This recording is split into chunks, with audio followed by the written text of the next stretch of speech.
ইতিমধ্যে আমি এটা কণ্ডাক্টিভিটি সেলৰ সেল কনস্ট্যান্ট মানে কি বুজিছো ন।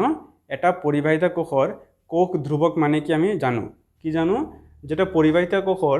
দুটা ইলেক্ট্ৰডৰ মাজত যি দৈৰ্ঘ্য যাক এল বুলি কয় আৰু প্ৰতিটো ইলেক্ট্ৰডৰ যি প্ৰস্থচ্ছেদৰ কালি যাক এ বুলি কয় তাৰ যি অনুপাত L/A সেই মানটো কি বুলি কয়? সেই পৰিবাহিতা কোষৰ কোষ ধ্ৰুৱক। নহয়নে? কিয় কোষ ধ্ৰুৱক বুলি কয়? কাৰণ যিকোনো এটা পৰিবাহিতা কোষৰ এই দুটা ইলেক্ট্ৰডৰ মাজত দৈৰ্ঘ্য সদায় ধ্ৰুৱক থাকে, এলৰ মানটো কনস্ট্যান্ট থাকিব আৰু প্ৰতিটো ইলেক্ট্ৰডৰ প্ৰস্থচ্ছেদৰ কালি এৰিয়া অফ ক্ৰছ সেকশন সেয়াও কি থাকিব? কনস্ট্যান্ট বা ধ্ৰুৱক থাকিব। সেইকাৰণে L/A মানটো এটা আমি ধ্ৰুৱক মান পাম, এটা কনস্ট্যান্ট ভ্যালু পাম, যাক কি বুলি কয়? সেল কনস্ট্যান্ট বা কোষ ধ্ৰুৱক। আৰু সেয়া আমাৰ জি ষ্টাৰেৰে বুজোৱা হয়। জি ষ্টাৰ সমান কি? L/A। এতিয়া L/A সমান মই কি লিখিব পাৰোঁ? R ইনটু কাপ্পা লিখিব পাৰোঁ। কিয়? আমি ইতিমধ্যে পাইছিলোঁ কাপ্পা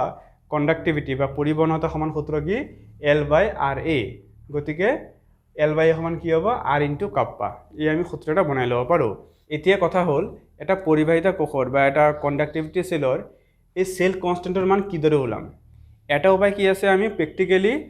L জুখিব পাৰোঁ, দুটা ইলেক্ট্ৰডৰ মাজত দৈৰ্ঘ্য জুখিব পাৰোঁ আৰু প্ৰতিটো ইলেক্ট্ৰডৰ কালি ওলাব পাৰোঁ, প্ৰস্থচ্ছেদৰ কালি A ওলাব পাৰোঁ। L আৰু A প্ৰেক্টিকেলি জুখি আমি L/A মানটো ওলাব পাৰোঁ। কিন্তু সমস্যা কি? যেতিয়া প্ৰেক্টিকেলি জুখিব যাম তেতিয়া দেখা যায় যে আমি দুটা ইলেক্ট্ৰডৰ মাজত দৈৰ্ঘ্য বা প্ৰতিটো ইলেক্ট্ৰডৰ প্ৰস্থচ্ছেদৰ কালি শুদ্ধকৈ জুখিব নোৱাৰোঁ। সেইকাৰণে কিছু সমস্যাৰ সৃষ্টি হয়। সেইকাৰণে আমি এটা বেলেগ পদ্ধতি ব্যৱহাৰ কৰিম, যাৰ পৰা আমি যিকোনো এটা পৰিবাহিতা কোষৰ বা এটা কণ্ডাক্টিভিটি সেলৰ সেল কনস্ট্যান্ট বা কোষ ধ্ৰুৱক ওলাম। আমি কি কৰিম? আমি এনে এটা আয়নীয় দ্ৰব্য ল'ম বা এটা বিদ্যুৎ বিশ্লেষ্য দ্ৰব্য ল'ম, যাৰ আমি পৰিবহনতাৰ মান জানো, মানে যিটো সলিউশ্যনৰ মই কণ্ডাক্টিভিটিৰ ভ্যালু জানো, সেনেকৈ এটা সলিউশ্যন ল'ম। লোৱাৰ পিছত কি কৰিম? সেই দ্ৰৱটোত সোমাই দিম, সেই সলিউশ্যনটোত সোমাই দিলোঁ। সোমাই দিয়াৰ পিছত এই কণ্ডাক্টিভিটি সেলটো বা এই পৰিবাহিতা কোষটো মই কি কৰিম? উডষ্টন ব্ৰিজত সংযোগ কৰিম।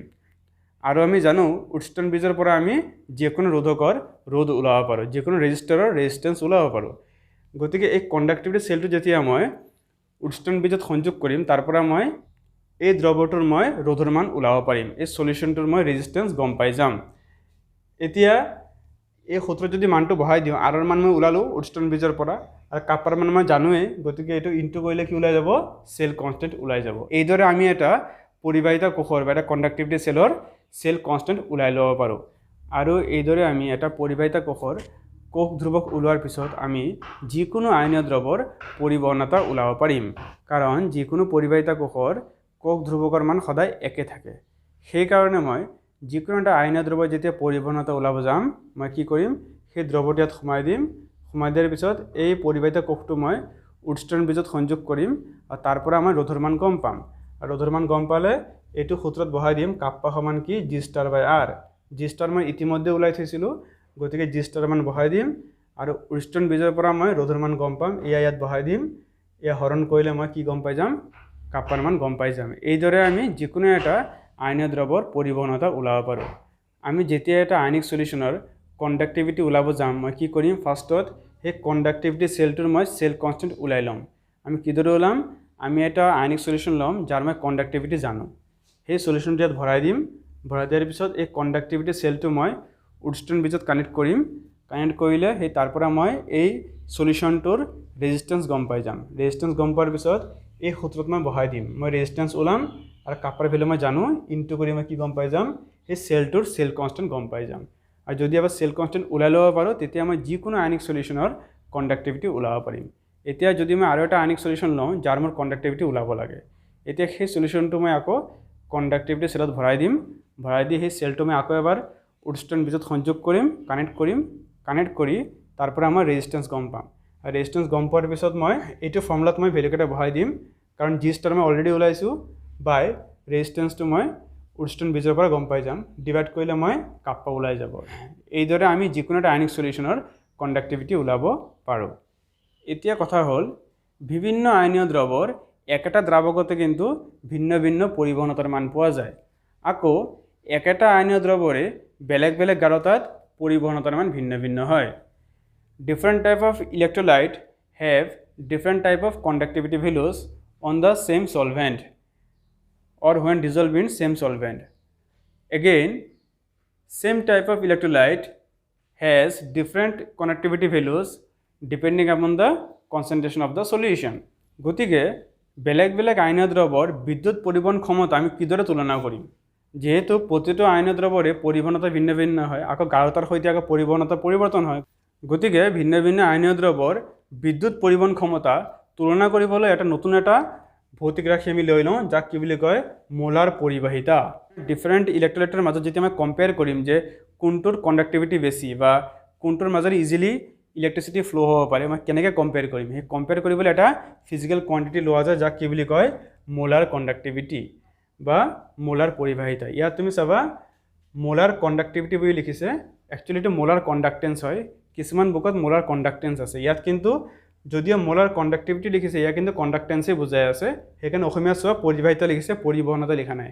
কণ্ডাক্টিভিটি আৰু কণ্ডাক্টেন্স একে কথা নহয় সেই বিষয়ে আমি ইতিমধ্যে বুজিছোঁ কোনো দ্ৰৱৰ মোলাৰ পৰিবাহিতাৰ সৈতে সেই দ্ৰৱটোৰ পৰিবহনতা বা গাঢ়তাৰ সম্পৰ্ক কি সম্পৰ্কটো হৈছে এয়া মোলাৰ পৰিবাহিতা সমান কি হয় দ্ৰৱটোৰ পৰিবহনতা ভাগ দ্ৰৱটোৰ গাঢ়তা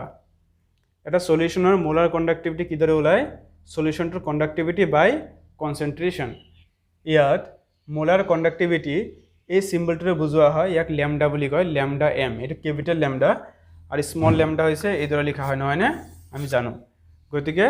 ল্যামডা এম মানে মোলাৰ কণ্ডাক্টিভিটি ইয়াৰ সূত্ৰ কি পালো কাপ্পা বাই সি সি মানে কনচেন্ট্ৰেশ্যন গাঢ়তা এতিয়া ইন এসআই ইউনিট মানে এসআই এককত কি হ'ব ল্যামডাৰ ইউনিট হ'ব সিমেন্স মিটাৰ স্কয়াৰ পাৰ মোল সমান কাপ্পাৰ ইউনিট আমি জানো কি সিমেন্স পাৰ মিটাৰ আৰু কনচেন্ট্ৰেশ্যন বা গাঢ়তা কি হ'ল mole per metre cube SI এককত ভলিউমৰ ইউনিট মিটাৰ কিউব ল'ব লাগিব ইয়াৰ পৰা এইটো ইউনিট ওলাই যায় নহয়নে সিমেন্স মিটাৰ -1 আৰু +3 মিটাৰ স্কয়াৰ হ'ব ইয়াত মিটাৰ স্কয়াৰ লিখিছোঁ আৰু মোল ইনভাৰ্স এয়া মোল ইনভাৰ্স ন ইয়াৰ পৰা এককটো ওলাই যায় এইটো সূত্ৰক মই আৰু বেলেগ ধৰণে লিখিব পাৰোঁ কাপ্পাৰটো একে লিখিলোঁ মই এতিয়া কনচেন্ট্ৰেশ্যন সাধাৰণতে আমি যিকোনো দ্ৰৱৰ গাঢ়তা মোল পাৰ লিটাৰত ওলাওঁ ন মানে মোলাৰিটিত ওলাওঁ জেনেৰেলি আমি যিকোনো এটা সলিউশনৰ কনচেন্ট্ৰেশ্যন মোলাৰিটিত আমি এক্সপ্ৰেছ কৰোঁ সেইকাৰণে যদি মোলাৰিটিত পৰিৱৰ্তন কৰোঁ মানে মোল পাৰ লিটাৰ লিখোঁ তেতিয়া 1000 পূৰণ কৰিব লাগিব 1000 ইনটু কৰিব লাগিব এইবিলাক ফৰ্মুলা এইবিলাকৰ আমাৰ মেথছত ইউজ হ'ব গতিকে মোলাৰ পৰিবাহিতা মোলাৰ কণ্ডাক্টেন্স বা মোলাৰ কণ্ডাক্টিভিটি ওলাৰ ফৰ্মুলা কি কাপ্পা বাই 1000 ইনটু সি যেতিয়া মই কাপ্পাটো কিহত ল'ম সিমেন্স পাৰ মিটাৰ আৰু কনচেন্ট্ৰেশ্যন কিহত ল'ম মোল পাৰ লিটাৰ এতিয়া যদি মই সিজিএস ইউনিট লওঁ মানে সিজিএস এককত কি হ'ব ল্যামডা এমৰ ইউনিট হ'ব সিমেন্স মিটাৰ জেগাত সেন্টিমিটাৰ আহিব খালি নহয়নে বাকি মোল বাকি পাৰ মোল কাপ্পাৰ ইউনিট কি ল'ম সিমেন্স পাৰ সেন্টিমিটাৰ আৰু কনচেন্ট্ৰেশ্যন মই কিহত ল'ম মোল পাৰ সেন্টিমিটাৰ কিউব এতিয়া মোল পাৰ সেন্টিমিটাৰ কিউব ইয়াক যদি মই মোল পাৰ লিটাৰ বনাওঁ কি হ'ব ইয়াত 1000 টো ওপৰত ইনটু কৰিব লাগিব কাপ্পা ইনটু 1000 বাই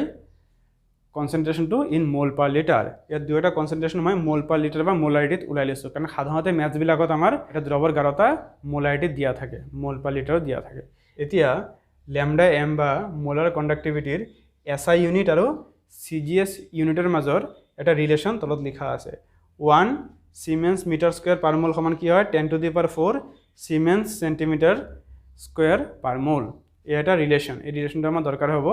কিছুমান সমস্যাত আমাৰ এসআই ইউনিটৰ পৰা সিজিএস ইউনিটলৈ কনভাৰ্ট কৰিব লাগে তেতিয়া আমি এইটো ফৰ্মুলা ইউজ হ'ব গতিকে এই তিনিটা ফৰ্মুলা আমাৰ ইম্পৰ্টেণ্ট আছে ইয়াৰ পৰা আমাৰ কিছু প্ৰব্লেম আমি সলভ কৰিব পাৰিম এতিয়া আমি এই ফৰ্মুলাবিলাক ইউজ কৰিব পৰাকৈ এটা আমি সমস্যা সমাধান কৰি চাম এতিয়া আমি চাওঁ এক্সাম্পল 3.4 কণ্ডাক্টিভিটি ওলোৱাৰ এটা প্ৰব্লেম এটা সমস্যা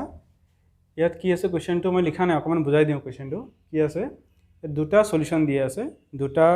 পটাছিয়াম ক্লোৰাইডৰ সলিউশন দিয়া আছে KCl দ্ৰৱ দুটা আছে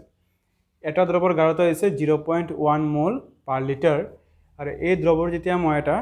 কণ্ডাক্টিভিটি সেল বা পৰিবাহিতা কোষত সোমাই দিম সোমাই দিয়াৰ পিছত এই দ্ৰৱটোৰ ৰোধ ৰেজিস্ট্যান্স কিমান ওলাব 100 ওম আৰু এই সলিউশনটোৰ কণ্ডাক্টিভিটি বা পৰিবহনতাৰ মান দিয়া আছে কিমান 1.29 সিমেন্স পাৰ মিটাৰ ইয়া দিয়া আছে আৰু এটা দ্ৰৱ পটাছিয়াম ক্লোৰাইডৰ তাৰ কিন্তু গাঢ়তা আছে 0.02 মোল পাৰ লিটাৰ কনচেন্ট্ৰেশ্যন আছে 0.02 মোল পাৰ লিটাৰ আৰু সেই সলিউশনটোৰো ৰেজিস্ট্যান্স দিয়া আছে মানে সলিউশনটো কণ্ডাক্টিভিটি সেলত ভৰাই ৱৰ্ডষ্টাৰ্ণ ব্ৰিজত কানেক্ট কৰিলে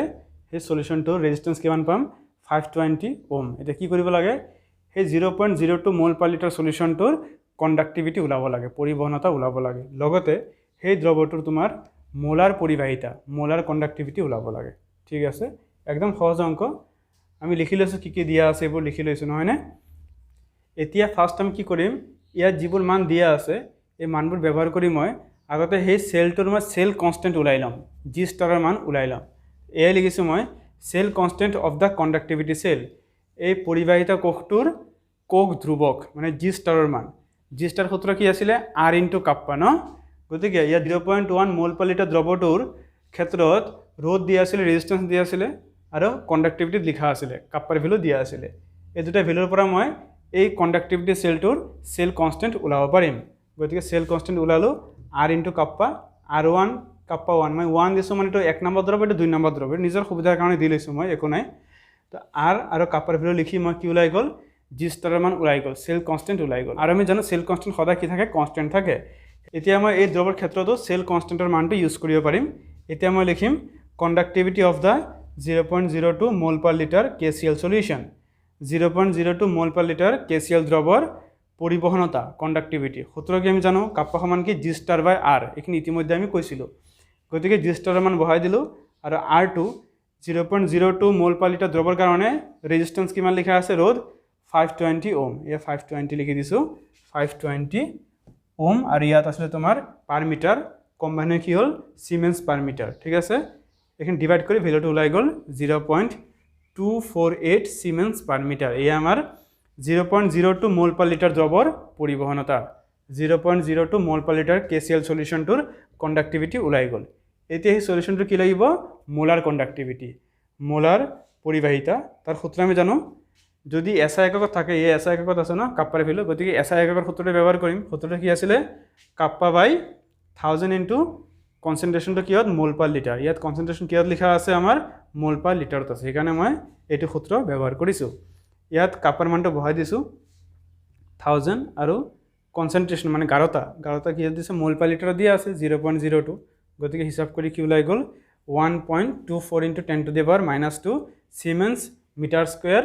পাৰ মোল এদৰে আমি মোলাৰ পৰিবাহিতা মোলাৰ কণ্ডাক্টেন্স বা মোলাৰ কণ্ডাক্টিভিটি ওলাব পাৰো এদৰে আমি আৰু বিভিন্ন সমস্যাবোৰ সমাধান কৰিব পাৰো এতিয়া আমি আৰু এটা সমস্যা চাও এক্সাম্পল 3.5 উদাহৰণ 3.5 এই সমস্যাটো অকমান চাও The electrical resistance of a column of 0.05 mole per liter NaOH solution of diameter 1 cm and length 50 cm is 5.55 into 10 to the power 3 ohm. Calculate its resistivity, conductivity and molar conductivity. গতিকে কোৱেশ্চনটো কি আমাৰ sodium hydroxide দ্ৰৱৰ এটা স্তম্ভ দিয়া আছে এই স্তম্ভটোৰ দৈৰ্ঘ্য মানে লেন্থ মানে কিমান দিছে 50 cm আৰু এই স্তম্ভটোৰ ব্যাস কিমান দিছে 1 cm আৰু এই দ্ৰৱটোৰ গাঢ়তা কিমান দিছে 0.05 মোল পাৰ লিটাৰ আৰু এই দ্ৰৱটোৰ ৰোধ ৰেজিস্ট্যান্স কিমান দিছে 5.55 into 10 to the power 3 ohm কি ওলাব লাগে এই দ্ৰৱটোৰ ৰোধকতা ওলাব লাগে পৰিবহনতা ওলাব লাগে আৰু মোলাৰ পৰিবাহিতা ওলাব লাগে প্ৰথমতে আমি লিখি লম কি দিয়া আছে diameter of the column of solution দ্ৰৱটোৰ স্তম্ভৰ ব্যাস কিমান দিছে 1 cm diameter দিলে ৰেডিয়াস ওলাই যাব ব্যাসাৰ্ধ ওলাই যাব কিমান ওলাব 0.5 cm ঠিক আছে ব্যাসাৰ্ধ ওলাই গল তাৰ পিছত দ্ৰৱৰ স্তম্ভটোৰ দৈৰ্ঘ্য length of the column of the solution L কিমান 50 cm আৰু কি দিছে দ্ৰৱৰ স্তম্ভটোৰ ৰোধ resistance of the column of the solution R value দিয়া আছে ওলাব লাগে কি ৰেজিস্টিভিটি ৰোধকতা ওলাব লাগে পৰিবহনতা ওলাব লাগে আৰু মোলাৰ পৰিবাহিতা ওলাব লাগে এইবোৰ তোমালোকে লিখি লব পাৰা স্টাৰ্টিংত ন দিয়া আছে এইখিনি তোমালোকে লিখি লব পাৰা এতিয়া আমি চাও ৰোধকতা ৰেজিস্টিভিটি কেনেকৈ ওলাম আমি ইতিমধ্যে সূত্ৰ পাইছিলো R equal to কি rho L by A এই সূত্ৰ মই পাইছো গতিকে rho সমান কি ওলাম RA by L নহয় নে ইয়াত মোৰ R দিছে L দিয়া আছে কিন্তু A দিয়া নাই A মানে হৈছে প্ৰস্থচ্ছেদৰ কালি এৰিয়া অফ ক্ৰছ সেকশন হে আমি উলাই লব লাগিব সেইকাৰণে মই লিখি লৈছো area of cross section of the কলম of the solution দ্ৰৱৰ স্তম্ভটোৰ প্ৰস্থচ্ছেদৰ Kali ব্ৰেকেটত A সমান প্ৰস্থচ্ছেদৰ কালি সূত্ৰ কি হ'ব পাই r স্কয়াৰ কাৰণ আমি জানো সাধাৰণতে স্তম্ভটো সুঙাকৃতিৰ হয় গতিকে তাৰ প্ৰস্থচ্ছেদৰ কালি কি হ'ব পাই r স্কয়াৰ পাইৰ মান লিখি দিলো r ৰ মান আমি জানো দিয়া আছে কোৱেশ্চনত r ৰ মান বহাই দিছো আমাৰ কি ওলাই গল প্ৰস্থচ্ছেদৰ কালি ওলাই গল এৰিয়া অফ ক্ৰছ সেকশন ওলাই গল এতিয়া মই ৰেজিষ্টিভিটি বা ৰোধকতা ওলাব পাৰিম ৰেজিষ্টিভিটি ৰৌ সমান ৰোধকতা ৰৌ সমান সূত্ৰ ইতিমধ্যে কৈছোঁ RA/L R ৰ মান বহাই দিছোঁ A ৰ মান বহাই দিলোঁ আৰু L ৰ মান বহাই দিলোঁ হিচাপ কৰি কিমান ওলাইছে 87.135 ওম সেন্টিমিটার ইয়ার ওম হব